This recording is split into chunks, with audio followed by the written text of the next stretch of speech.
கண்ணியத்திற்கும் மிகுந்த மேன்மைக்கும் உரித்தான பெரியோர்களே, அல்லாஹுவின் நல்லடியார்களே, அருமை நாயகம் முஹம்மது ரசூலுல்லாஹி ஸல்லல்லாஹு அலைஹி வஸல்லம் அன்னவர்களின் பாக்கியம் நிறைந்த உம்மத்மார்களே, அல்லாஹு தஆலா தன்னுடைய மேலான பொருத்தத்தினை பெற்ற சாலிஹீன்களின் கூட்டத்தில் நம்மை எல்லாம் கபூல் செய்தல் புரிவானாக. ஆமீன். கண்ணியத்திற்குரியவர்களே, நம்முடைய வாழ்க்கையில் பல சந்தர்ப்பங்களில் நாம் பேசிக்கொள்வதுண்டு. 4 பேர்களுடைய சிநேகிதம் வேண்டும், நல்லதற்கும் சரி பொல்லதற்கும் சரி 4 நபர்கள் வேண்டும், 4 நல்ல விஷயங்களை பேச வேண்டும், கேட்க வேண்டும் என்று 4 என்கின்ற எண்ணிக்கையை வைத்து நாம் பேசக்கூடிய வழக்கம் நம்மிடத்தில் இருக்கிறது. எவ்வளவுதான் வசதி வாய்ப்புகளோடு வாழ்ந்தாலும் 4 நபர்கள் இருந்தால்தான் நம்முடைய காரியங்கள் நடைபெறும். நல்ல விஷயங்களை 4 நல்ல விஷயங்களை நீ பேசு, 4 நல்ல விஷயங்களை கேளு என்றெல்லாம் நாம் பேசிக்கொள்வதுண்டு. இதுபோலவே ஹதீஸிலையும் பெருமானார் ஸல்லல்லாஹு அலைஹி வஸல்லம் அவர்களுடைய ஹதீஸுகளில் பொன்மொழிகளில் 4 என்கின்ற எண்ணிக்கையை கொண்ட சில விஷயங்களை நாம் காண முடிகிறது. அதில் ஒரு சில ஹதீஸுகளை மாத்திரம் நாம் பரிமாறிக்கொள்வோம். பெருமானார் ஸல்லல்லாஹு அலைஹி வஸல்லம் அவர்கள் தங்களுடைய ஹதீஸிலே சொல்லி காட்டுவார்கள், அர்பஉ மின ஸஆதா, 4 விஷயங்கள் இருக்கின்றன. அந்த 4 ஒரு மனிதருக்கு கொடுக்கப்படுமானால் அது மிகப்பெரிய ஒரு நற்பாக்கியம். அதிலே ஒன்று அல் மராத்து சாலிஹா, சாலிஹான மனைவி. ஒரு மனிதனுக்கு கொடுக்கப்படக்கூடிய நியமத்துகளில் மிகப்பெரிய நற்பாக்கியங்களிலே ஒன்று சாலிஹான மனைவி. 4 விஷயங்களை ஸல்லல்லாஹு அலைஹி வஸல்லம் சொல்கின்ற போது அதிலே ஒன்று, என்னுடைய வாழ்க்கை துணை சாலிஹான ஒரு பெண்மணியாக அமைந்து விட்டால் வாழ்க்கையிலே மிகப்பெரிய நிம்மதி கிடைத்துவிடும். அது அல்லாமல் அல்லாஹ் பாதுகாக்க வேண்டும், அதற்கு நேர் மாற்றமாக அமையுமானால் வாழ்க்கை முழுக்க ஒரு விதமான நஷ்டத்தை தான் சந்திக்க வேண்டிய சூழ்நிலை ஏற்படும். அல்லாஹ் அதை விட்டு நம்மை பாதுகாத்து அருள் புரிவானார். கண்ணியத்திற்குரியவர்களே, இரண்டாவதாக பெருமானார் ஸல்லல்லாஹு அலைஹி வஸல்லம் சொல்வார்கள், மஸ்கனுல் வாசியம், விசாலமான வீடு. 4 விஷயங்கள் கொடுக்கப்பட்டவர் நர்பாக்கியசாலி.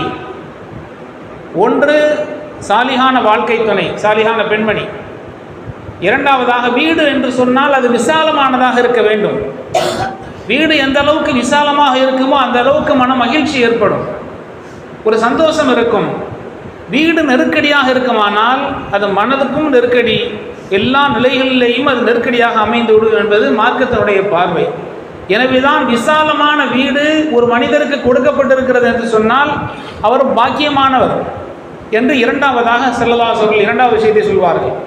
மூன்றாவதாக ஜாரு சாலிஹ், நல்ல அண்டை வீட்டுக்காரர். அண்டை வீட்டுக்காரர் நல்ல மனிதராக நல்லவர்களாக அமைந்து விடுவது ஒரு பெரிய பாக்கியம். உலகத்தில் ரொம்ப கம்மி அது. எங்கே போய் பெரும்பாலும் நாம் கேட்டாலும் அண்டை வீட்டுக்காரர்கள்ட்ட நல்ல பேர் வாங்குறது ரொம்ப சிரமமான காரியம்தான். அண்டை வீட்டுக்காரரை பற்றி கேட்டாச்சுன்னா ஏதாவது ஒரு தவறுதலாக இல்லாவிட்டாலும் கூட ஏதாவது ஒரு சலிப்பு தட்டுவதை போன்ற வார்த்தைகள் நம்மால் கேள்விப்பட முடிகிறது. ஆக சாலிஹான ஒரு நல்ல ஒரு அண்டை வீட்டுக்காரர் ஒருவருக்கு கொடுக்கப்பட்டு விட்டால், பக்கத்து வீட்டுக்காரங்க நல்லா அமைஞ்சிருச்சுன்னா ஒரு பெரிய நர்பாக்கியமானவர். பாக்கியமான ஒரு விஷயங்களில் மூணாவதாக பெருமானார் ஸல்லல்லாஹு அலைஹி வஸல்லம் சொல்லி காட்டுவார்கள். அதே போல் ஒரு நல்ல வாகனம், மர்கபுல் ஹனி, அதாவது நாம் வைத்து ஓட்டக்கூடிய வாகனம், அது நம்முடைய நோக்கத்துக்கு, நாம் ஒரு இடத்திற்கு நாம் ஒரு இலக்கை நோக்கி செல்கிறோம், ஒரு ஊருக்கு பயணப்படுகிறோம், ஒருவரை சந்திப்பதற்கு செல்கிறோம், எந்த நோக்கத்திற்காக வேண்டி நாம் வாகனத்தை இயக்குகிறோமோ அந்த இடத்துக்கு போய் சேர்ந்துடணும். எந்த கஷ்டமும் இல்லாமல் போய் சேர்ந்துட்டோம்னா, நல்ல வாகனத்தை நாம் வச்சுருந்தோம்னா, எவர் கொடுக்கப்பட்டாரோ அவர் ஒரு பாக்கியசாலி. என்று பெருமானார் ஸல்லல்லாஹு அலைஹி வஸல்லம் 4 விஷயத்தை சொன்னார்கள். சாலிஹான மனைவி, விசாலமான வீடு, நல்ல அண்டை வீட்டுக்காரர், ஒரு அருமையான வாகனம், குறைபாடுகள் இல்லாத, பிரச்சனை பண்ணாத, போகக்கூடிய வழியிலே ஏதாவது டயர் பஞ்சர் ஆகிறது அல்லது ஏதாவது ஒரு பிரச்சனை வந்து அந்த இடத்துல இருந்துட்டு போகிறோம், பரபரப்பான ஒரு மனநிலை, ஒரு மன உளைச்சல், இது மாதிரியாக இல்லாமல் அருமையான ஒரு வாகனத்தை ஒருவர் கொடுக்கப்பட்டிருக்கிறார் என்று சொன்னால் எந்த நேரத்தில் அவர் எடுத்தாலும் அவர் போகக்கூடிய அந்த ஊருக்கோ அல்லது அவருடைய இலக்கையோ அடைந்து விடலாம் என்கின்ற அளவுக்குள்ள ஒரு நல்ல வாகனம் கொடுக்கப்பட்டார் என்று சொன்னால் ஒரு பாக்கியசாலி என்று பெருமானார் ஸல்லல்லாஹு அலைஹி வஸல்லம் 4 விஷயத்தை சொல்வார். அதே போல் இன்னொரு ஹதீஸிலே பெருமானார் ஸல்லல்லாஹு அலைஹி வஸல்லம் சொல்வார்கள், 4 விஷயம் அது மாத்திரம் உன்னிடத்தில் இருக்குமானால் இந்த உலகமே உனக்கு தப்பி போனாலும் அதை பற்றி நீ கவலைப்படாது, அதை பற்றி பிரச்சனை இல்லை. 4 விஷயங்கள். அமானிதத்தை பாதுகாக்கக்கூடிய தன்மை நம்ம இடத்தில் இருக்கிறது.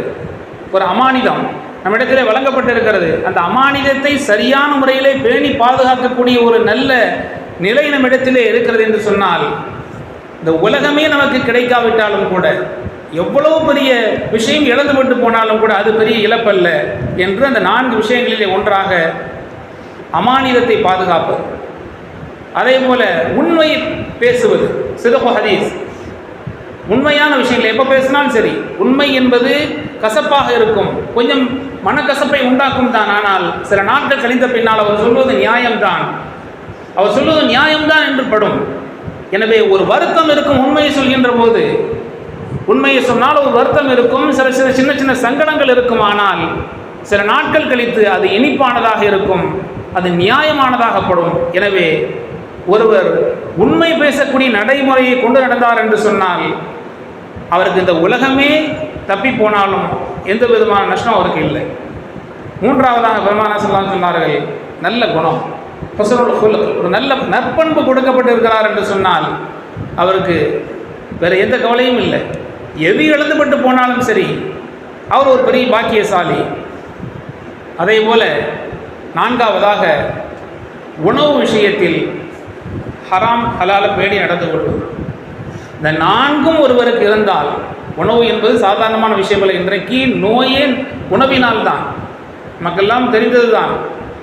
அதாவது பிரபலியமான ஒரு இமாம், நம்ம அடிக்கடி கேள்விப்படுற விஷயம்தான், இமாம் முஸ்லிம் ரஹ்மத்துல்லாஹ், மிகப்பெரிய உலக அறிந்த முஹத்தீஸ், முஸ்லிம் என்கின்ற இந்த கிதாபை, ஹதீஸ் கிதாபை தொகுத்தவர்கள்.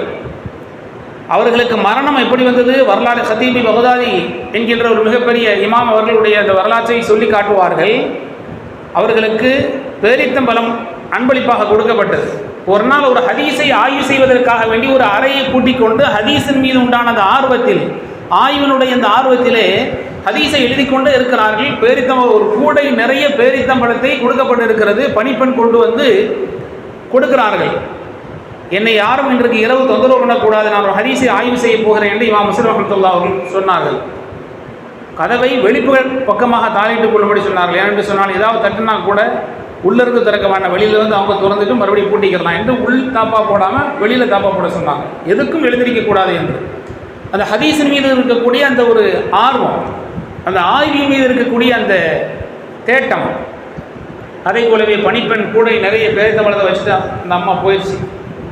இவர்கள் ஹதீஸை ஆய்வு செய்து அதோடைய விஷயத்தில் ஈடுபட்டிருக்கக்கூடிய அந்த முழுமையான ஈடுபாட்டின் காரணமாக பேரித்தம்பழத்தை எடுத்து, உணவு இல்லை, பேரித்தம்பழம் பக்கத்தில் இருக்குது, எடுத்து சாப்பிட்டு கொண்டே இருந்தார்கள். தன்னையும் அறியாமல் சாப்பிட்டு கொண்டே இருந்தார்கள். இறுதியிலே கூடை காலியாகிவிட்டது. ஒரு கூடை நிரம்ப பேரித்தம்பழத்தை எழுத்திலேயும் அந்த ஆய்விலையும் ஈடுபட்ட காரணத்தினால் தன்னையும் அறியாமல் அளவுக்கு அதிகமாக சாப்பிட்டு அவர்களுக்கு மரணம் அந்த பேரித்தம்பழத்தினால் தான் வந்தது என்பது வரலாறு. இது ஹலாலான முழுக்க பேரித்தம்பழத்தினுடைய விசேஷ தன்மை தெரியும். குர்ஆனிலே சொல்லப்பட்டிருக்கிறது, ஹதீஸ்களிலே பேரித்தம்பழத்தினுடைய சிறப்பம்சங்கள் சொல்லப்பட்டிருக்கிறது. முழுக்க ஹலாலான விஷயத்தையும் கூட அளவுக்கு அதிகமாக நாம் சாப்பிடுகின்ற போது அதுவே அவருடைய வரலாற்றை நாம் ஆய்வு செய்து பார்த்தால் அவர்களுடைய மரணம் எதனால் நிகழ்ந்தது என்று சொன்னால் இந்த பேரிச்சம்பழத்தை சாப்பிட்டு அதனால் பிரச்சனை ஏற்பட்டு தான் அவங்க பார்த்தாங்க. ஆக 4 விஷயங்கள்: அமானிதத்தை பாதுகாப்பது, உண்மை பேசுவது, அழகிய பண்பு, அதே போல உணவை பத்தினித்தனமான முறையில் நாம் உண்பது, அதாவது ஹலால் ஹராமை பேணி உண்பது. இதுவெல்லாம் நம்முடைய வாழ்க்கையிலே மிகப்பெரிய ஒரு உயர்தரமான விஷயம். உலகமே தப்பி போனாலும் கூட நீ கவலைப்படாதே, அதை பற்றி உனக்கு பிரச்சனை இல்லை என்றார்கள் பெருமானார் ஸல்லல்லாஹு அலைஹி வஸல்லம். ஆக இப்படி 4 சம்பந்தப்பட்ட விஷயங்களாக ஹதீஸுகளிலே பல ஹதீஸுகள் இருக்கிறது. கண்ணியத்துக்குள்ளே வரலாற்றிலே ஒரு செய்தி, அபூ தர்தா ரலியல்லாஹு தஆலா அன்ஹு என்கின்ற ஒரு சஹாபி, பிரபல்யமான சஹாபி, நபித்தோழர், சில நபர்களோடு அமர்ந்து பேசிக் கொண்டிருக்கிறார்கள். இப்னு ஹன்ஸலியா என்கின்ற ஒரு சஹாபி, பெருமானார் ஸல்லல்லாஹு அலைஹி வஸல்லம் தோழமை பெற்றவர்கள். அவர்கள் ஒவ்வொரு நாளும் இபாதத் தொழுகைக்காக வேண்டி வந்தால் தொழுவார்கள், தஸ்பீஹ் செய்வார்கள், ஏதோ சில திக்ர்களை ஓதுவார்கள். யாரிடத்திலேயும் எந்த தொடர்பும் வைத்துக் கொள்ளாமல் அவர்கள் கடந்து சென்று விடுவார்கள். யாரிடத்திலையும் பேசாமல் அவங்க விஷயத்தை பார்த்துட்டு போய்விடுவார்கள். இப்னு ஹன்ஸலியா, அபூ தர்தா ரலியல்லாஹு தஆலா அன்ஹு அவர்களும் சஹாபி தான். சில நபர்களை வைத்துக்கொண்டு, 2ஆம் தலைமுறை சில நபர்களை வைத்துக்கொண்டு பேசிக் கொண்டிருக்கிறார்கள்.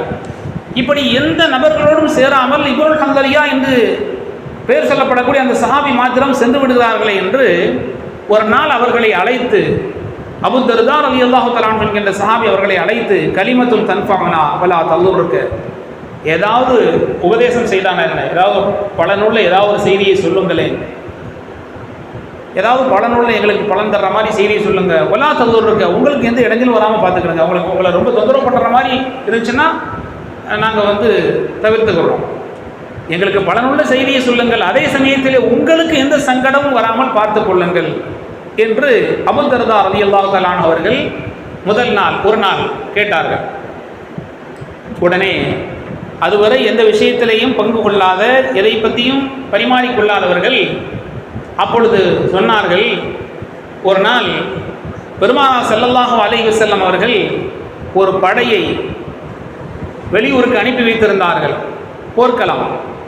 அந்த போர்க்களத்திலே எதிரிகளும் முஸ்லிம்களும் சந்திக்கின்ற போது ஒரு நபர், ரிஃபாரி என்கின்ற கோத்திரத்தை சார்ந்த ஒரு நபர் தன்னுடைய கம்பீரத்தை வெளிப்படுத்துவதற்காக வேண்டி எதிரியை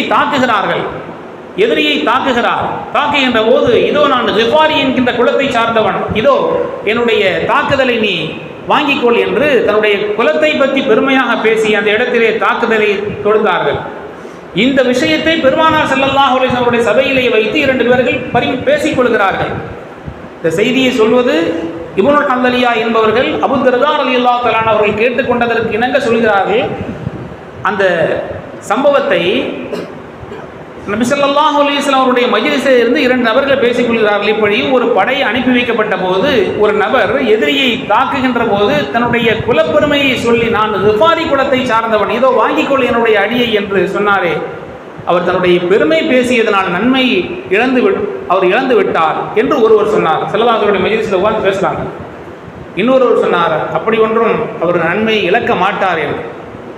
ஒருவர் சொன்னார், குலப்பெருமை பேசியதனால், ஏனென்று சொன்னால் பெருமையான வார்த்தை அல்லாஹ்வுக்கு பிடிக்காது. இன்னும் ஒருபடி நம்ம மேலே போய் சொல்லணும்னா, நம்ம வீட்டுக்கு நம்ம போகிறோம், நம்ம வீடு பூட்டியிருக்கு, நம்முடைய வீடு பூட்டி இருக்குது, கதவை தட்டுகின்ற போது நம்முடைய மனைவி உள்ளிருந்து அல்லது பிள்ளைகள் கேட்கிறார்கள், யார் அது வாசலில் யார் என்று கேட்டால் நம்முடைய பேரை தான் சொல்லணும். ஹதீஸில் அப்படி தான் நான் சொல்லணும், நம்முடைய பேரை சொல்லணும். நான் தான் என்று சொல்வதற்கு கூட, அங்கே கூட நான் என்ற வார்த்தை சொல்வதற்கு மார்க்கத்திலே அது ஒரு வெறுக்கத்தக்க செயல், அப்படி சொல்லக்கூடாது. நம்முடைய வாசலில், நம்முடைய வீட்டு வாசலில் நம்முடைய பிள்ளைகளோ மனைவியோ ஒன்று யார் என்று கேட்டாலும் கூட பேரை தான், நம்முடைய இன்னார் வந்திருக்கேன் அப்படின்னு சொல்லி தான் நம்ம பேரை தான் சொல்லணும். அந்த இடத்திலே கூட நான் தான் என்கின்ற நான் என்ற வார்த்தை அங்கு கூட வரக்கூடாது என்று மார்க்கம் கண்டிக்கிறது. எனவே பெருமை என்பது அல்லாஹ்வுக்கு சொந்தமானது. போர்க்களத்தில் போய் நின்றுக்கிட்டு நான் ரிஃபாரி குலத்தை சார்ந்தவன், என்ன என் அடியை பிடிச்சிக்கோ என்று சொன்னார், அவர் நன்மை இழந்து விட்டார் என்று ஒருவர் சொல்ல, இன்னொரு நபர் இல்லை, அவர் நன்மை இழக்க மாட்டார், நன்மை உண்டு என்று இன்னொரு நபர் சொல்ல, 2 நபர்களும் பெருமானார் ஸல்லல்லாஹு அலைஹி வஸல்லம் இடத்திலே சென்று கருத்து கேட்ட போது ஸல்லல்லாஹு சொன்னார்கள், இல்லை, அந்த போர்க்களத்திலே மாத்திரம் கம்பீரத்தையும் கண்ணியத்தையும் வெளிப்படுத்துவதற்காக வேண்டிய போர்க்களத்தில் சில விஷயங்கள் அனுமதி இருக்கிறது. இவ்வாறு போர்க்களத்தில் எதிரிகளை தாக்கின்ற போது, எதிரிகளை நாம் வீழ்த்த முனைகின்ற போது கம்பீரத்திற்காக வேண்டி சில வார்த்தைகளை, இது மாதிரியான வார்த்தைகளை உபயோகித்துக் கொள்ளலாம் என்று பெருமானார் ஸல்லல்லாஹு அலைஹி வஸல்லம் அனுமதி அளித்தார்கள். இப்படி ஒரு சம்பவம் நடந்தது என்று அபூ தர்தா ரலியல்லாஹு தஆலா அவர்களுக்கு இப்னு ஹன்ஸலியா என்பவர்கள் சொல்லுகிறார்கள். இதை கேட்டது அபூ தர்தா ரலியல்லாஹு தஆலா அவர்களுக்கு மகிழ்ச்சி, ஆஹா ஒரு நல்ல விஷயம், இப்படி ஒரு விஷயம் இருக்குதா என்று மகிழ்ச்சி அடைந்தார்கள் என்று வரலாற்றிலே வருகிறது. அதே போல இன்னொரு நாள் மறுநாள் அதே போல தங்களுடைய இபாதத்துகளை முடித்துவிட்டு அவர்கள் வழக்கம்போடு செல்கிறார்கள். கலிமத்துல் தன்ஃபஉனா வலா ததுர்ருக, ஏதாவது பலனுள்ள செய்தியை சொல்லுங்களேன், உங்களுக்கு சிரமம் வராமல் பார்த்து கொள்ளுங்கள் என்று கேட்டபோது இரண்டாவதாக பெருமானா ஸல்லல்லாஹு அலைஹி ஹதீஸிலிருந்து ஒரு செய்தி சொல்கிறார்கள். எல்லாம் பெருமானா ஸல்லல்லாஹு அலைஹி ஹதீஸிலிருந்து அவருடைய அவையிலே நடந்த செய்திகள். அவர்கள் சொன்னார்கள், நம் வாகனம் இருக்கிறதே அல் முன்ஃபிகு அலல் கைல், அதாவது குதிரைக்கு செலவு செய்வது. நம்முடைய காலத்தில் என்று சொன்னால் வாகனங்களை பராமரிப்பது. நாம் ஒரு பைக் வச்சிருக்கோம் அல்லது ஒரு கார் வைத்திருக்கிறோம், வாகனங்களை நல்ல விஷயத்திற்காக அல்லாஹ்வுடைய பாதையில் நல்ல விசயத்திற்காக நாம் பயன்படுத்துவதற்காக வைத்திருக்கிறோம். நம்முடைய வாகனத்தை, அது 4 சக்கர வாகனமாக இருக்கட்டும் 2 சக்கர வாகனமாக இருக்கட்டும், அதை பராமரிப்பதற்காக செலவிடுகிறோமே, அது சதகா செய்வதை போல. ஏனென்று சொன்னால் வாகனத்தை சரியாக நாம் பராமரிக்கல, குப்புன்னு புகையாக வருது அப்படின்னா பின்னால் வரக்கூடிய ஆட்களுக்கு ஃபுல்லாக இடைஞ்சல், எல்லாம் முகம் சொல்லிப்பார்கள், அவங்களுக்கு தொல்லை கொடுக்கிறது, நம் போன்ற சகோதரர்களுக்கு தொல்லை தருவது. நாம் சரியான முறையிலே வாகனத்தை பராமரித்தோம் என்று சொன்னால் பல நபர்கள் நம்மிலிருந்து பாதுகாக்கப்படுகிறார்கள், நம்முடைய தொல்லையிலிருந்து பாதுகாக்கப்படுகிறார்கள், நம்முடைய வாகனத்தால் ஏற்படக்கூடிய சிரமங்களிலிருந்து பாதுகாக்கப்படுகிறார்கள். எனவே வாகனத்தை பராமரிப்பதும் கூட சதகா செய்யக்கூடிய நன்மை என்று பெருமானா ஸல்லல்லாஹு அலைஹி வஸல்லம் அவர்கள் சொல்லியிருக்கிறார்கள் என்றதும் அவர்களுக்கு ஒரு ஆனந்தம். இரண்டாவதாக ஒரு செய்தி, புதிதான ஒரு செய்தி. அதே போல் மூன்றாவது நாள் அதே போல் அந்த இப்னுல் ஹம்தலியா என்பவர்கள் வழக்கம் போல தன்னுடைய இபாதத்துக்களை முடித்துவிட்டு கடந்து செல்கின்ற போது கலிமத்துன் தன்ஃபஉனா, ஏதாவது ஒரு பலனுள்ள செய்தியை சொல்லுங்கள், வலா ததுர்ருக, உங்களுக்கு எந்த இடைஞ்சலும் வராத அளவுக்கு நீங்கள் பார்த்துக்கிடுங்க, டிஸ்டர்ப் பண்ணதாக நினைக்க வேண்டாம், தொந்தரவு கொடுக்குறதாக நினைக்க வேண்டாம், அதே சமயத்தில் எங்களுக்கு ஏதாவது ஒரு செய்தி சொல்லுங்கள் என்று கேட்டுக்கொண்டார்கள். அப்பொழுது அந்த இப்னுல் ஹம்தலியா ரலியல்லாஹு தஆலா அவர்கள் சொன்னார்கள், பெருமானார் ஸல்லல்லாஹு அலைஹி வஸல்லம் அவர்கள் ஒரு நாள் சொன்னார்கள், நிஅமர் ரஜுல் ஹுரைமுல் அஸ்தி என்கின்ற ஒரு நபர், நல்ல மனிதர் தான், அவர் முடியை நீளமான முடியை ஒரு அழகுபடுத்தாமல், சிகையை அலங்காரம் செய்யாமல், அது ஒரு மாதிரியாக நீளமாக தொங்கவிட்டு கொண்டு அவருடைய கீழாடையையும் கொஞ்சம் நீளமாக ஒரு விதமான ஒரு அலங்கோலமான ஒரு நிலையில் இருக்கிறார். அதை சரி செய்து விட்டால் அவருடைய தலைமுடியையும் கீழாடையும் சரி செய்தார் என்று சொன்னால் ஹுரைமுல் அஸ்தி என்பவர் நல்ல மனிதர் என்று சொன்னார். அங்கே ஒரு செய்தி இருக்கிறது. தலைமுடியை மிக அழகான முறையிலே பராமரிப்பது, நம்முடைய ஆடைகளை சரியான முறையிலே நாம் உடுத்துவது.